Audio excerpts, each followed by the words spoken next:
exciting time for Powering Skills organisation, and I'll tell you why in a sec. But let's go into the next slide. Kaya, thank you.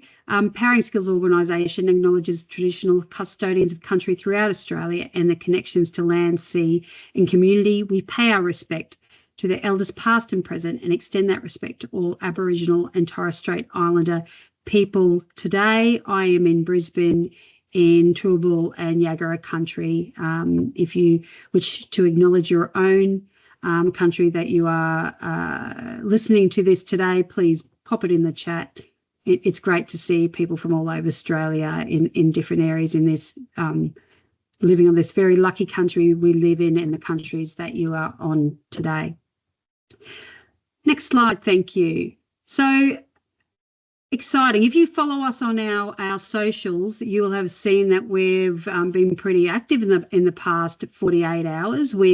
This week we've had our strategic industry advisory body meet earlier in the week. And if you don't follow us, we have been in Canberra launching our workforce plan. And, you know, the exciting piece of this, you know, it's exciting for us in two things. You know, number one, we like to promote Powering Skills organisation and the work we do, but we have had 300 different pieces of news, probably not news outlets, but pieces of news, pick up our workforce plan report and the launch of it yesterday in the last 24 hours.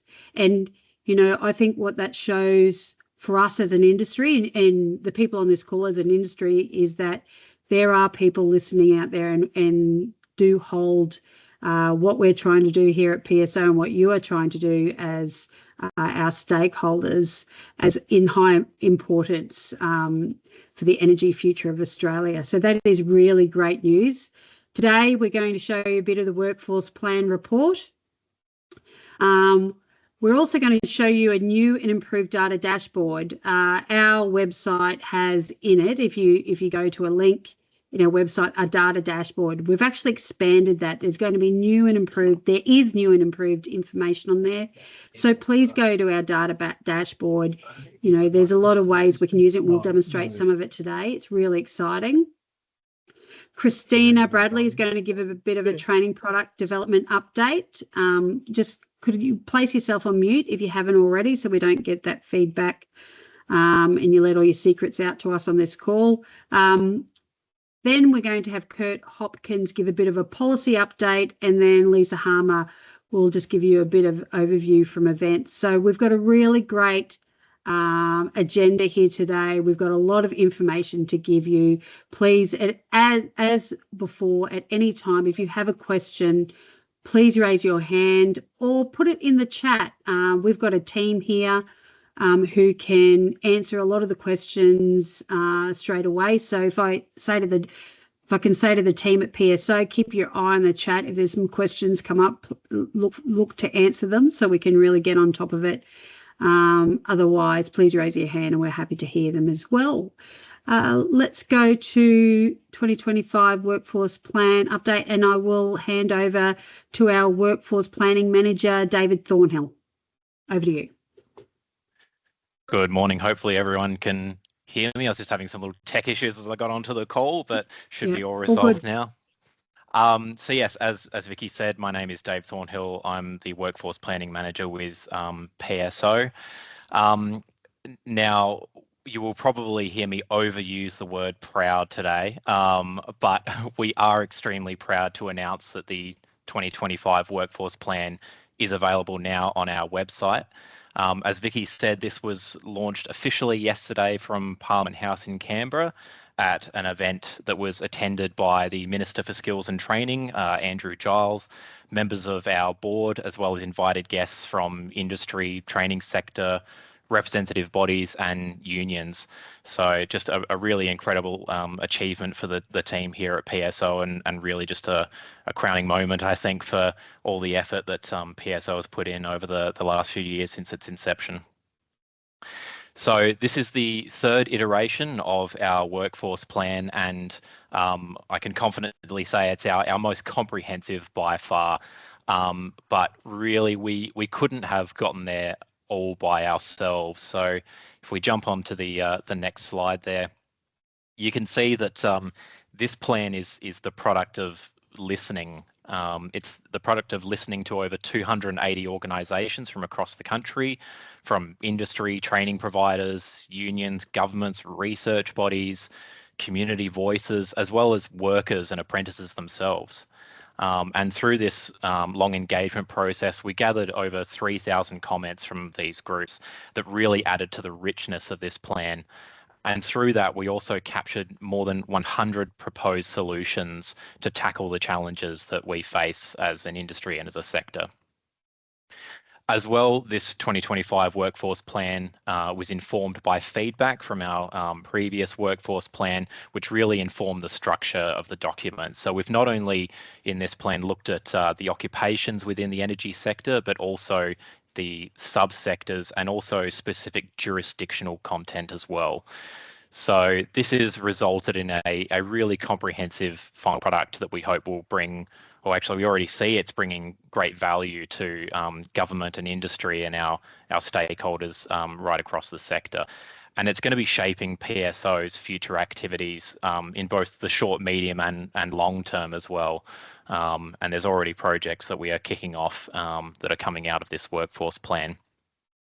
I should also note that our workforce plan does integrate some work that's come through from our VET Workforce Blueprint project, which is another incredible piece of work that PSO has been putting work into for quite a while now. And yeah, we've got some of those projects integrated into this. So what's come out of this is, while the workforce plan is really the centerpiece of it, we've also developed additional content to support our stakeholder base. So here's just some examples of what we've created. So as I mentioned before, there's jurisdictional papers. We can see on the right there for the ACT. There's one that's a snapshot for every single state and territory in Australia and provides some really critical workforce and project information for each jurisdiction. There's also a workforce plan summary report, which comprises our executive summary and our strategic response.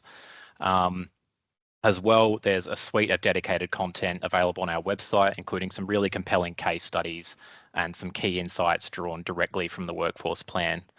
As Vicky noted, we've also updated our data dashboard, which I'll be showing you a bit more of later on. And we're also in the process of finalising a policy paper, which we'll have more to share about in the coming weeks. So if we go to the next slide, we can start to get into the meat of the content here. So the title of the workforce plan is High Load, Short Supply, Bridging the Gap to 2030. And it's a catchy title, but it actually, there's some real meat to it as well. So what do we mean by a high load? Well, Australia's investment into major energy projects, that's the generation, transmission and distribution, has reached nearly $25 billion as of the end of 2024. And that's an 8-fold increase over the preceding decade. And it's all being driven by a shifting policy landscape that's seen Australia not only target becoming a net zero economy, but a green energy superpower that's exporting energy to the rest of the world.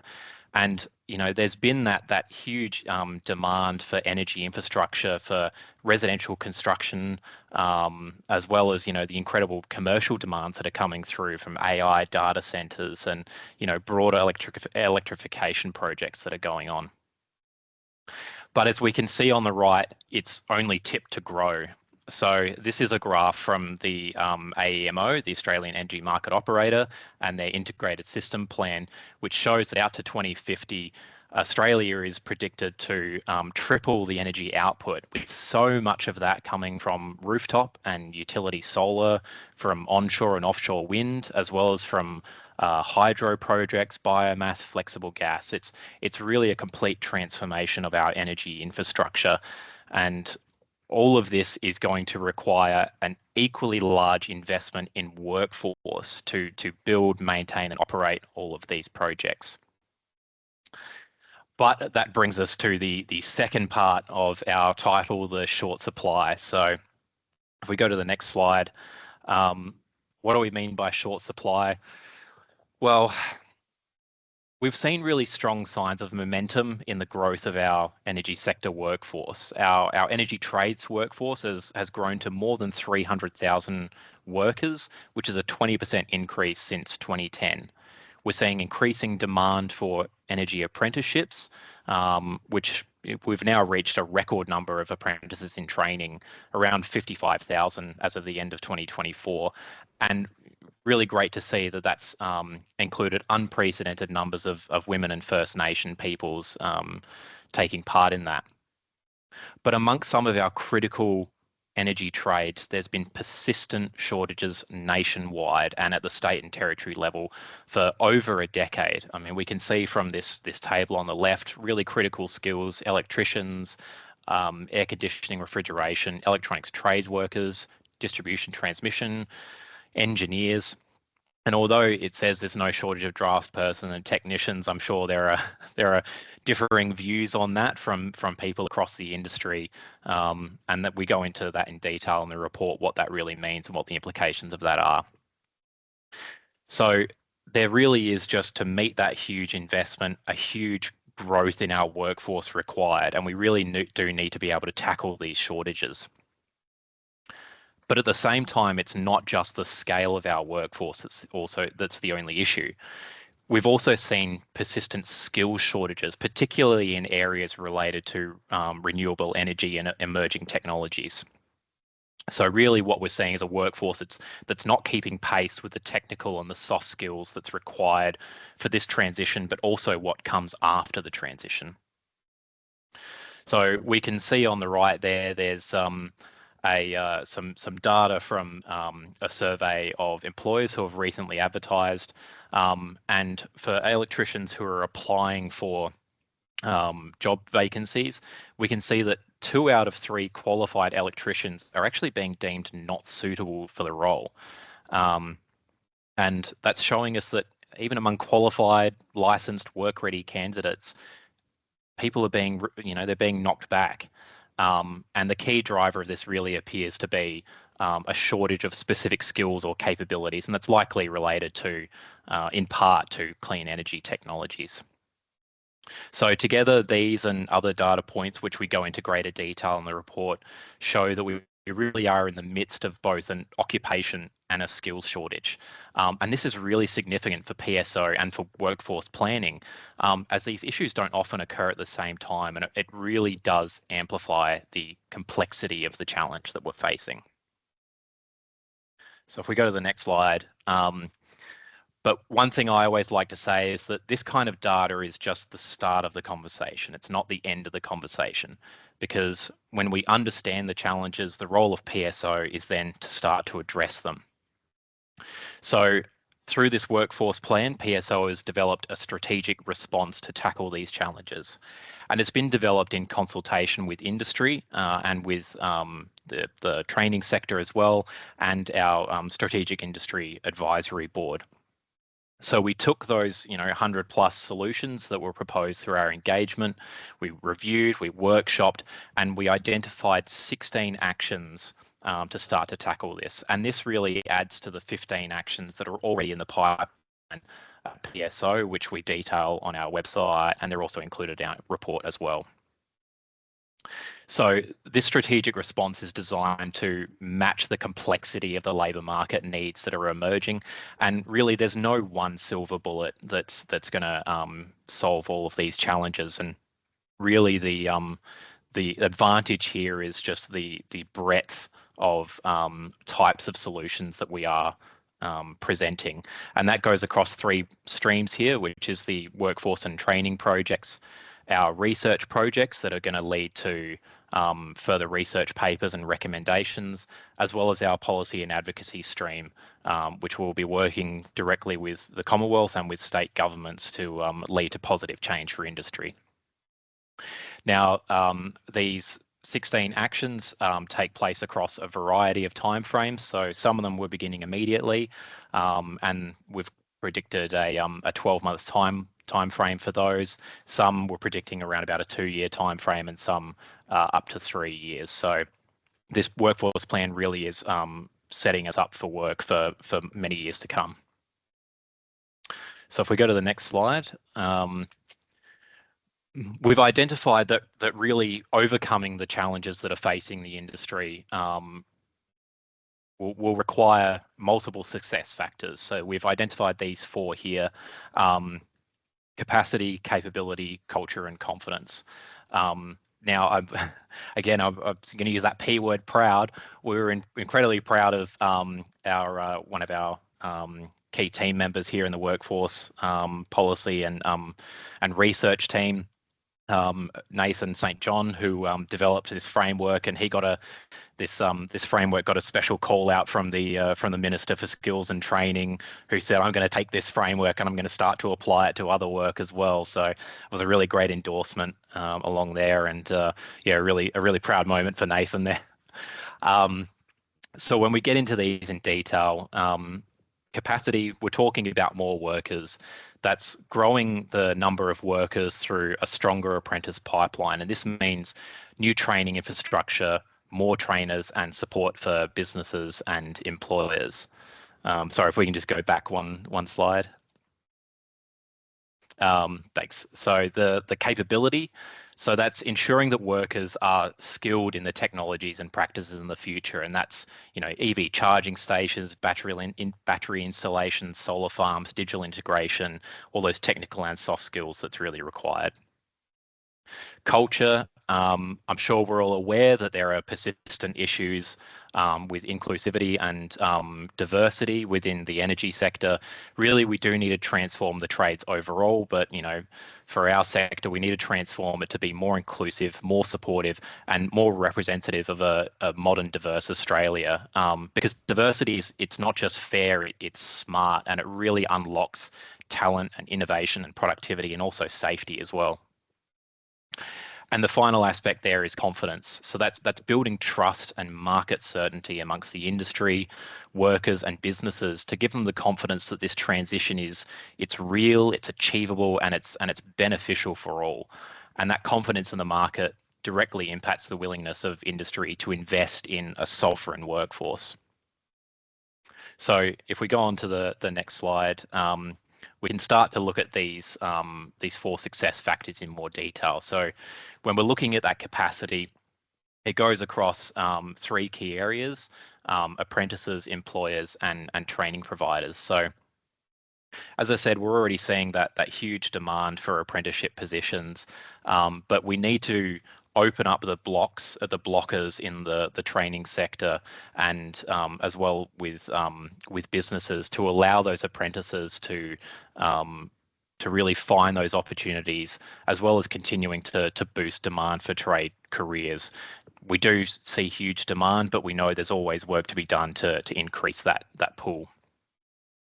On the employer side, we really want to elevate the apprentice value proposition, particularly to those small and medium enterprises. Something like 80% of apprentices are training with a small to medium employer. And so those businesses really are the engine room of growing our workforce pool. As well, we want to address what we've heard is consistent reports of poaching of apprentices. There's that movement of apprentices in their third and fourth year.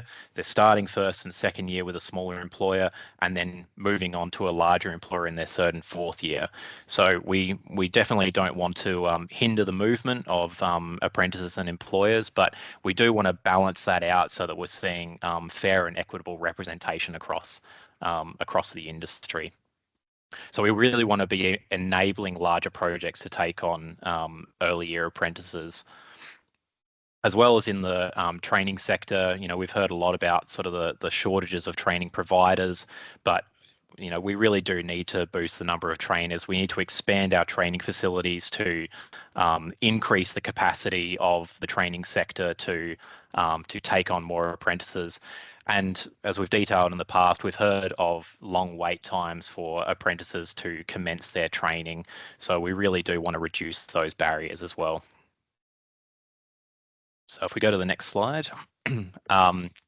So when we start to look at those proposed actions in detail, we've got them all listed out in the workforce plan, and I encourage you after this to go and read that workforce plan and look into those in more detail. But we'll just have a very quick look at how our proposed actions fit into four main areas.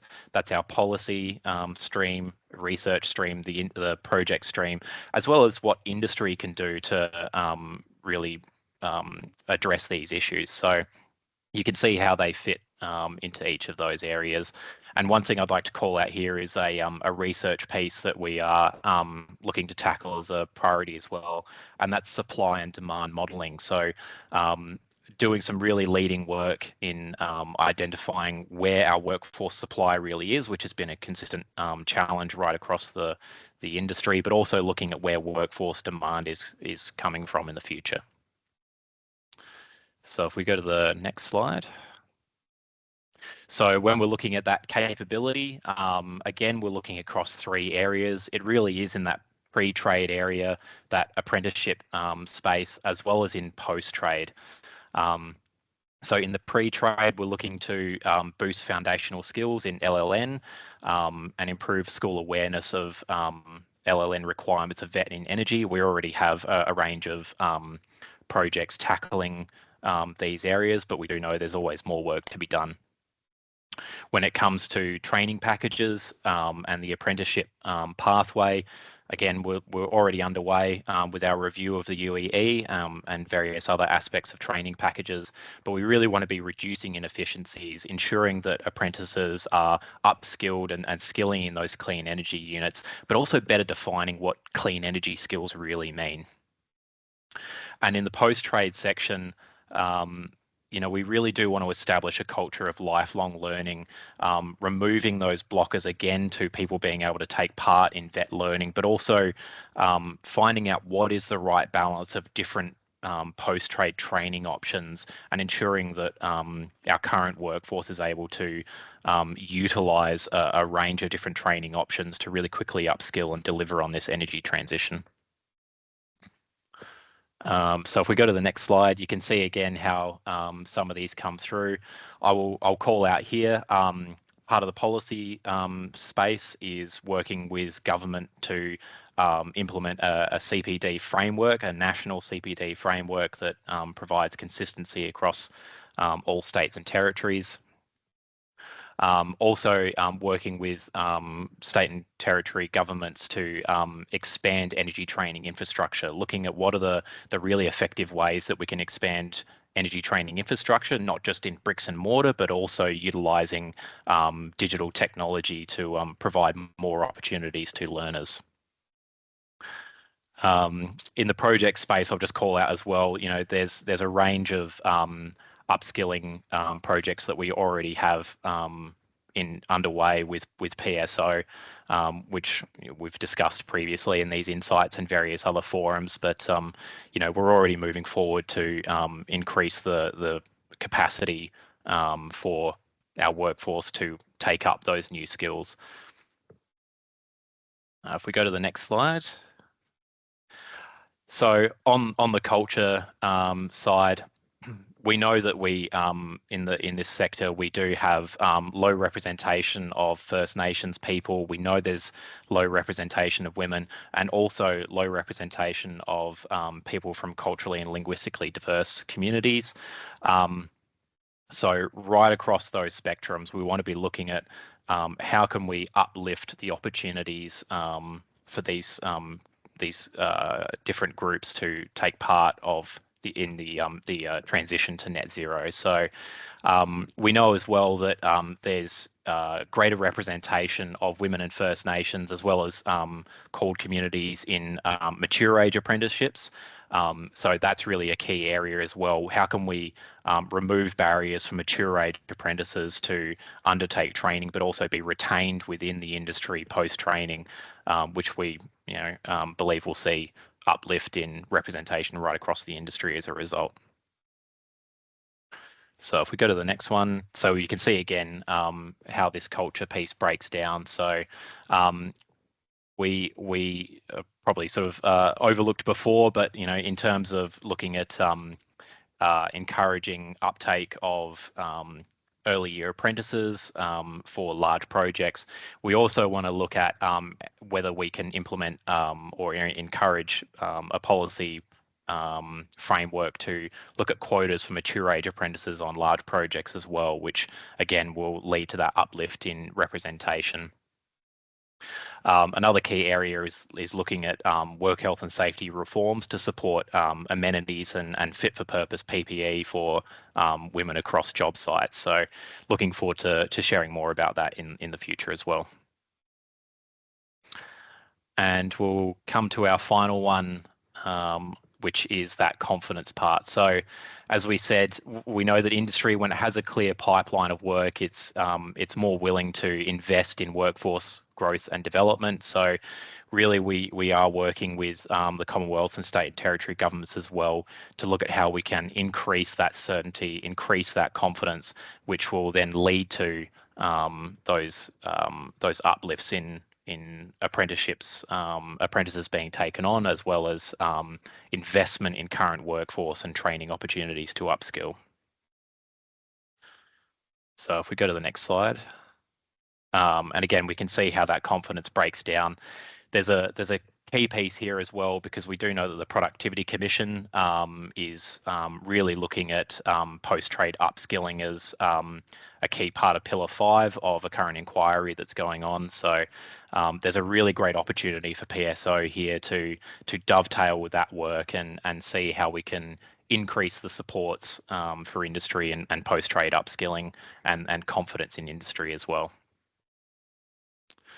So if we just go through to our next slide, that's just a very high level and very quick look at you know, the broad strokes of what's led to this workforce plan, as well as what actions we're taking out of it. I do really encourage everyone to take the opportunity to read our workforce plan. I believe there's a link that's going to be dropped into the chat as well. But yes, yep. It's if I really can weigh key piece of in work. there, David, yeah, excellent work. You know, I encourage people. I see there's some things going on in the chat. Now, there is the opportunity, probably not necessarily time in this insights catch up, but we do. If you go into our website, you go into our where it says a website workforce plan. There is a pop-up that comes in as soon as you go into the website. There is an opportunity to provide feedback to the workforce plan. So, you know, we are an evidence-based organisation. We also like to put, we really try to put everything that we research into an actionable outcome. So we base everything upon that. And part of that evidence is feedback from industry and our stakeholders. So we definitely take on board everything that is written, and we look at themes in all of our feedback. So please digest and read that workforce plan, go into the survey and the feedback form that is online. It'll take you about 20 minutes, unless you want to write a thesis, then it'll take you longer. That's on you, but probably 20 minutes at the shortest it will take you to fill that in. So, you know, grab a corner, read that workforce plan and take the time to fill that in, because action doesn't happen unless your voice is heard. And please put your voice into that feedback form.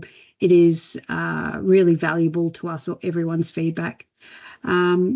So I'm actually going to hand it back to David, because we've got another exciting development, and he's going to take you through our data dashboard. Back to you, David. Thanks, Vicky. So yes, we do have a new and improved data dashboard that went up yesterday in line with the launch of the workforce plan. So we can see it's had a bit of a refresh in terms of its design, but there's also quite a lot going on under the hood, and also some additional functionality for our users. So if we go to our next slide and we have a look at what's changed here. So we have undergone a little bit of a title change here to our workforce and training data dashboard, just to better reflect what it is, the purpose of this dashboard and the data that's within it. This really does focus on the critical trades workforce that we've identified in the current and previous workforce plans as well. So it's not a full look at every single occupation in industry, but really is at those critical trades and the training packages that align with those. So we've done an update of all data for currency, and this is also seeing us update our process here so that we will be ensuring more consistent updates as data becomes available from various sources, including JSA, NCVER, ABS, and a few others. As I said before, we've updated the design, but there's also some additional functionality and some clarifications as well. So there's now a lot more functionality for users to be able to slice and dice the data by state and territory, by remoteness region, by training packages, and a few others as well. And yes, we've added 2 new tabs as well to this: apprentice completion rates and renewable energy zone workforce. So we'll just have a very quick look at those 2. So if we go to the next slide, the first one up is our apprentice completion rates. So this is a piece that has been developed by NCVER, and it's an update to their calculation of apprentice completion rates. So this allows us to actually drill down to the level of 4-digit ANSCO, so you can see completion rates as well as attrition rates and typical time to completion for those critical trade workforces, including electricians. And again, we can see that kind of breakdown by state and territory and also remoteness region, and get some demographic data around that as well. And that complements our commencement and in training data for apprentices there. And if we have a look at our next one as well, this there's that P word again. Here is a piece of work I'm incredibly proud to launch, which is a really unique look at renewable energy zones and the workforce within them. So this has taken quite a while to develop, but what this tab does is it's actually matching up proposed renewable energy zones to the statistical area 4 where it crosses over. So statistical area 4, for those of you who are not into geospatial data, smaller than a state and territory, but larger than a sort of a local government area, and really used for workforce analysis. So you can start to look at those critical trades workforce, not only the current employment as estimated by Jobs and Skills Australia, but also the sort of average apprentices in training year on year within those areas, as well as some demographic breakdown data of those apprentices. So you can slice and dice this by state and territory, by res, as well as by remoteness area. And I'm really keen to see how people utilize this data set, and really keen to hear your feedback on how it's used in your own workforce planning in the future.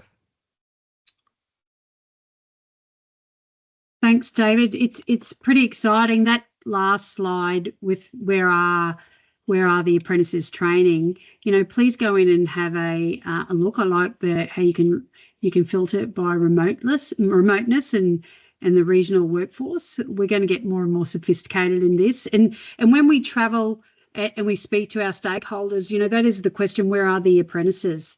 And so that was in direct reply to our stakeholders. Please share the link to both the data dashboard and the workforce plan, actually to the PSO website. Share it to your colleagues and your organisations. It is really good for the industry if you share as far and wide as you can this information. It keeps us informed.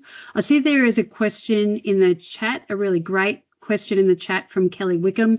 How is the feedback loop from this sector back to government coordinated?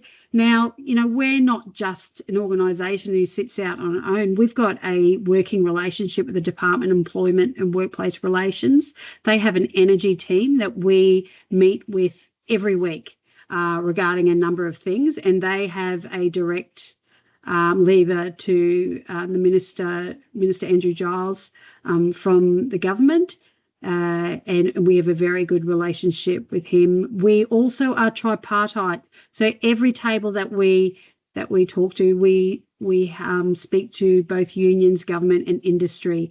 If you haven't been part of those discussions, there are ways on our website in which you can become part of those. And we'll talk about roadshows later on in this chat. But we don't just do research, we make sure our research is actionable. And there are a number of things that have come from our research that Christine is going to go into some of them in a second. But, we're a training and skills council. We look at the training packages, we look at skills required in those training packages, and we make sure that they're actionable. Of course, everything that we propose doesn't end up coming out in action, but we give it a red hot go, and we've been quite successful to date. So that is how it is. We have a direction. We're fully funded by the Commonwealth Government. We have a lever right back into the government, right back into industry. So I hope that answers some of your questions there. And now I'm going to hand over to Christina Bradley, who's going to talk about some of those outcomes, those actionable outcomes. Thanks, Vicky. And thanks, David, for running everybody through the workforce plan and how it links into our training product development space as well. So all of our training product development that we do must link back to the workforce plan to ensure that we're getting the skills or updating the training products to meet the skills required for the industry, not only now, but into the future. So today I'm just going to talk to you about a few of the training product activities that we have going at the moment and where we're up to. I encourage everybody to get onto our website, make sure you have a look at what these projects are about, and if you're interested, make sure that you subscribe to them so that you follow this. We put up a monthly update on those projects onto the website, so it's a great way to keep track of where we're at. So let me talk you through 6 of the projects. The first one is the Gateway project. It's the Cert 2 project. We've broken this into 2 parts now. The first part is updating the essential fixes in the Cert 2 electrotechnology and sustainability career start programs, where the core units have been superseded for some time. So that's gone out to consultation. That consultation has closed, and it's currently with the senior responsible officers for final endorsement from your state and territory jurisdiction. Once we get that endorsement, we will then be submitting those essential fixes to DUA for Skills Minister sign off, so we can fix that one up. That's the only thing we're doing with those programs until we kick off the full UEE review, and then we'll take a deeper dive into all of our UEE qualifications and update electives and all of that kind of stuff related to those two Cert 2s. The other aspect of the Gateway project is creating a new Cert 2 Gateway project, Gateway into the energy sector, where we're looking at the energy sector holistically for specifically the school students or vet in school programs, where we're asking students to go look at generation through to the end use. That is currently with the technical committee in drafting. We're finalising drafting, and early next week, a public consultation will be available and open for those drafts on our website. So please do take a look at that. I'm going to go along the top. So our low and no enrollments program project, the draft recommendations have been completed. This afternoon, I'll be meeting with your state and territory industry training advisory bodies and other respective stakeholders to run them through these proposals. We will then send that back out to them for a final review so that they can talk to you and their respective stakeholders to make sure that the recommendations align with their needs or your needs. The HV rubber cable and insulated cables, we are developing a unit of competency. It is out for public and government consultation at the moment, and please go and have a look at that. It is open until the 17th of September. So if you are working in that space, please make sure that you go and have a look at that unit so we can get your feedback and make sure that that unit is fit for purpose for your industry. Our V2X accreditation, vehicle to everything project, we're looking at developing a skill set. We have created or stood up a technical committee. That technical committee met last week, and that technical committee is now looking at the drafts that we have put together. So over the next couple of months, we should see that draft completed, and it will come out for your consideration.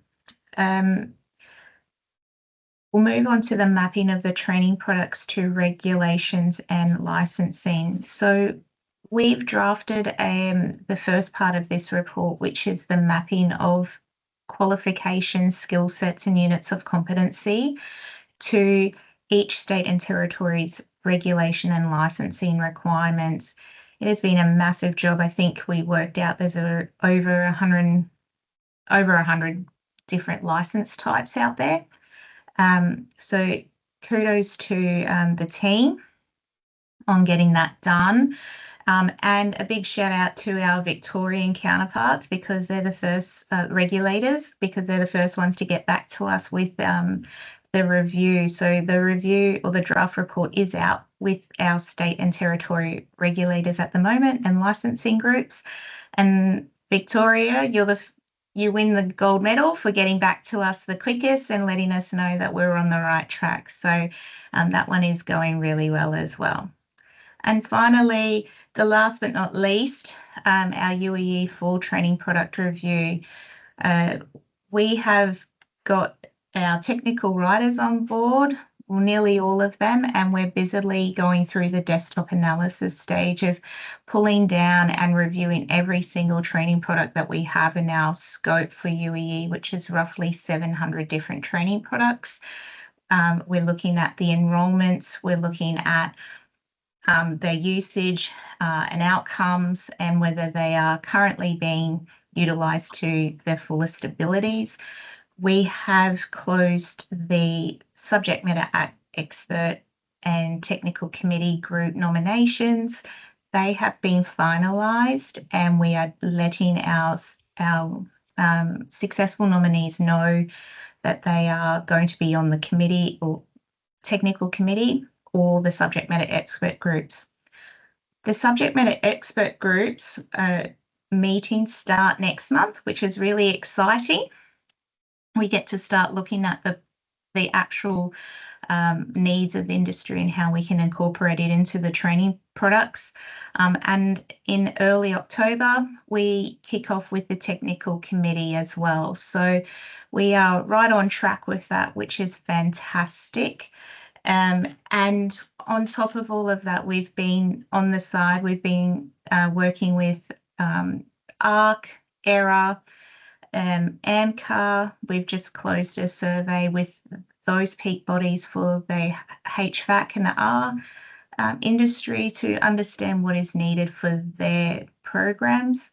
And I guess just to let you know, we are working busily on that analysis and research piece behind the scenes so that it is well informed when we start to develop it. That lane project and the mapping project will all lead into this full review product at the end. It will help us ensure that we are creating or updating where we need to update, and that it aligns with those regulations and licensing requirements at the end of the day. So that's about it from me. I see that Hannah's got a message or a question. Is there a predicted time frame for the review to be? Yes, so we anticipate that we will have public consultation according to the training package organisation organising framework, the public and government consultation, the official period for public and government consultation will be next year, late next year. However, we will be consulting heavily throughout the next 12 months. The release or the submission date for the whole full review of UEE will be at the end of in December 2026. And then, you know, over that time, we'll have Christmas or that closure period, and then DUA, however long it takes to get the sign off from skills minister. So release onto TGA and transition will be early 2027, Hannah. So we've got a question from Carleen. Mm-hmm. What's Carleen, that one? Can someone, she's got a hand up, so can you unmute so Carleen can ask question? Are we able to do that?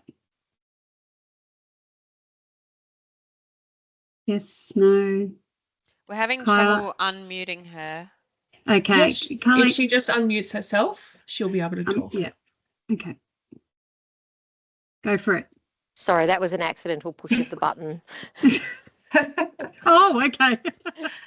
Perfect. Okay. Any questions in relation to these projects?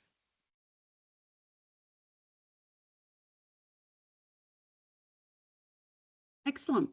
Okay, if you do have, if something comes up, pop it in the chat. The team's there. They can answer some questions. So let's move on to Kurt Hopkins. Kurt is going to give a policy update. As we said, there is a policy paper that is going to be released in the next few weeks. We have some ideas around here, but, you know, Kurt has a really great knowledge of the policy landscape in the states and territories across Australia, as well as Commonwealth policy. So I'm going to hand over to Kurt to take you through a few things. What's new? Thanks very much, Vicky. Good morning, everyone. I'm just going to run you through some quick updates on some interesting policy developments that have been happening recently. So first, let's talk about everyone's favourite topic, which is productivity. So as we've spoke about in a previous Insights session, the federal government has tasked the Productivity Commission with conducting 5 separate inquiries into what they're calling the 5 pillars of productivity. So the most relevant one to us is around building a skilled and adaptable workforce. And the Commission, about a week or two ago, has published its interim report for this particular inquiry. So the interim report has made 8 recommendations that are grouped into 3 different themes. So the first one sort of relates more to schools and AI, but the other 2 of these themes are a bit more relevant to us. So the first one is about building skills and qualifications for a more productive workforce. So there are 2 recommendations here that relate to moving towards a national system of credit transfer, an RPL, and there's another one on better targeted incentives to lift work-related training rates in small and medium enterprises. And the other theme is about fit-for-purpose occupational entry regulations. And this section basically makes 4 recommendations that relate to different ways to either streamlining or modernising occupational entry regulations. So it's important to note that all of these recommendations are aimed at the wider economy, but we know that the energy sector may have some different views about some of these ideas that they've put forward.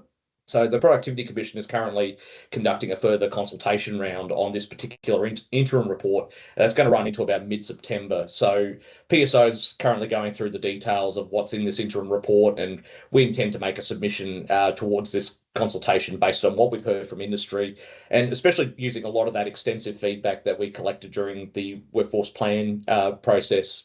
So once this consultation closes, the next step will be that the Commission will aim to publish its final report, not publish, but hand its final report to government by December, and we'll probably get sight of what is in that probably in the new year once the government's had a look at it. So I'll now move on to some updates on some of the federal government's signature election policies. So in a previous Insights, you may recall that I spoke about the Cheaper Home Batteries program. So in a nutshell, the Labor Party made a commitment during the election to provide $2.3 billion in subsidies, and with the aim of supporting 1 million new battery installations by 2030. So This program has been running now since the 1st of July, and it's been providing discounts of around about 30% on small scale batteries. And by all measure, it seems that this program is going gangbusters because Australian households are definitely taking advantage of these incentives. So on Wednesday, there was a press conference with Federal Energy Minister Chris Bowen, and he stood up and basically said that 40,000 batteries have now been installed in the first 8 weeks of this program. So to give you a bit of context, this already exceeds the small battery installation figures for each previous year based on information we've got from the Clean Energy Regulator. And Minister Bowen's also said that this represents around a bit over 700 megawatt hours of extra battery storage capacity for the nation.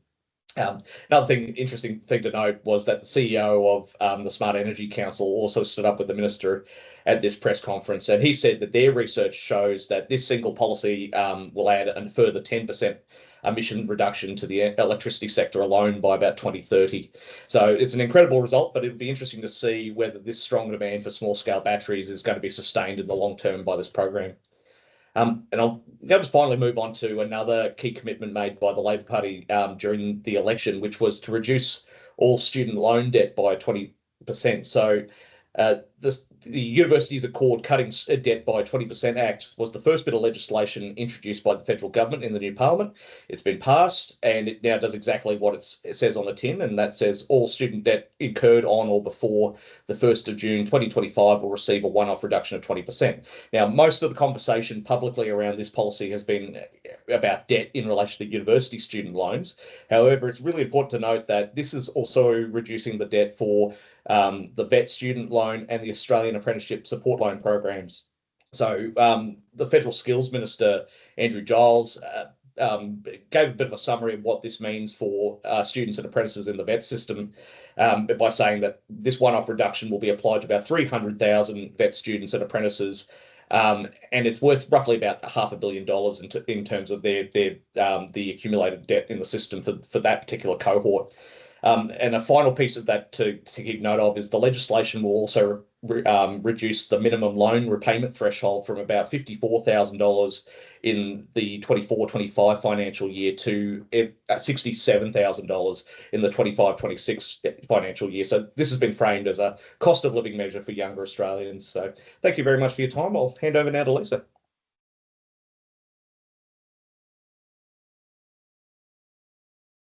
Thanks, Kurt. So as you can see, we've been a busy bunch this week, and there's lots more on the horizon too. We have got, obviously we had the launch yesterday in Canberra, and we've been busy throughout National Skills Week this week with various representations for both state-based and federal-based events. The date for Insights next month is the 25th of September at 11 a.m, so please do pop that in your diaries. And just a couple of things. I know we've mentioned these before, so hopefully you're across them, but we do invite everyone to come along to the All Energy Conference in Melbourne. It's free at the end of October. We are running a stream there, so we will have a room and be running lots of sessions, lots of keynote speakers, lots of panelists, so please do come along and support us and see what we have to say there. And also we will be kicking off our road shows, and we've done this before. We've come round to each state and territory and really come to meet you guys and hear what you guys have to say, and we would like to do the same thing again. So they start in November and they run through to May of next year. And more information of them will be coming out through our channels. So make sure you follow us on socials, make sure you're signed up for our email notifications, and we will be reaching out to you guys to let you know when they are happening. Yeah, and we will. Yeah, thanks, Lisa. We will be reaching out to people and trying to get the people who can weigh into, especially those 4 areas: the capacity, capability, the culture, and the 4th C is. Oh my gosh, what is it? That's so bad of me. Confidence. Confidence in name and nature. And we will, that will be sort of rounding out the themes. November will be Brisbane, then Townsville. We're going to start in Brisbane. We're going to end in the Northern Territory next year in May. And then I think this year it's Brisbane, Townsville and Adelaide will be our first 3, and then we'll run out the next in the following year. And yes, it is in person. We find these road shows, the power in them is not necessarily in us being in the room. It's actually in the people being in the room and the connections that are made between the people. And it's really important that we get those right people coming into the room and spending a day with us, going through some of the hot topics, giving you a bit of information, getting a bit of information back. That's really how we run these things, and having a really great discussion and collecting some evidence. So, and which will hopefully formulate part of the 2026 workforce plan next year. So look out for that one. We will start reaching out as soon as we organise the event. So thank you very much today. As always, if you want to reach out, contact us through our website. There are many ways. Some of you have our email addresses, our personal email addresses. Please reach out if you've got any questions. Also, as I said before, share widely the workforce plan and the data dashboard. It's really important that we get the information out there, and please put your feedback into the form that is on the website. Take the time to read it. If you've got a particular issue you want to talk about, link it to the evidence. We're happy to hear about it. We're in the unique position at Powering Skills Organisation that we get to hear everyone's evidence, and we are able to take on the ones that we hear the most and the ones that repeatedly come up and that we feel that we can leverage for success. So please feed that in there, because you don't know whether you're one voice or you're part of a chorus of voices in which we can make a difference. So please do so. That's it. That's the end. Thank you very much for being part of us and dialing in on a Friday. Have a great weekend, and see you soon.